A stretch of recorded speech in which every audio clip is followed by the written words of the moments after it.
Parents, what's the best way you've tested your daughter's boyfriend? I pretended I didn't speak English around him for 6 months and heard everything he said when he thought I couldn't understand. My daughter Sophia started dating this guy Ryan last year. Nice looking kid, always super polite around me and my wife. Maybe a little too polite. He'd bring chocolates every time he came over, always offered to help clean up, called me sir nonstop. Something about it felt practiced, like he was following a script. I was born in Argentina, but moved here when I was a kid, lost my accent completely, but I still speak Spanish fluently because my parents insisted on it. One night at dinner, Sophia mentioned Ryan was taking French in college. And that's when I got the idea. Next time he came over, I acted like my English was really limited, just nodded, smiled, and spoke in Spanish. While Sophia translated, I told her privately I was running a little test. And after rolling her eyes, she agreed to go along with it. At first, Ryan didn't change at all, still super respectful and patient, even tried using a translation app on his phone. But after a while, the cracks started showing. Whenever Sophia stepped away, he'd mumble things under his breath about the food being terrible or how long dinner was taking. One time I even caught him quietly making fun of the way I spoke.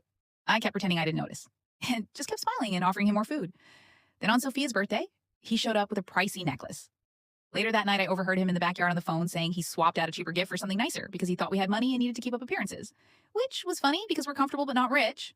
Just a regular house. And I drive an old Toyota. A few weeks later, Sophia had a long shift at her internship, and Ryan stopped by saying he forgot something.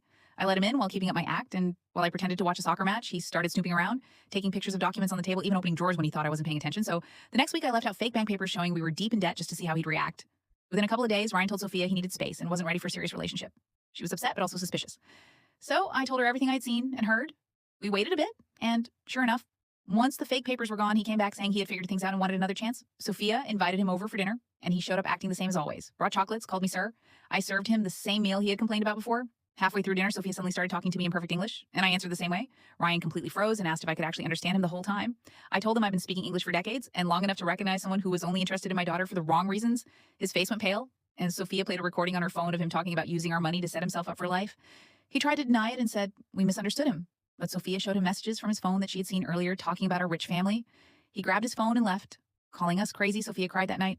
But the next day she told me she was glad it happened because a few months of pain is better than years of lies. Now, Ryan is dating someone whose parents own a business, and Sophia is with a guy from her program who brings homemade brownies and treats me with the same respect whether she's around or not.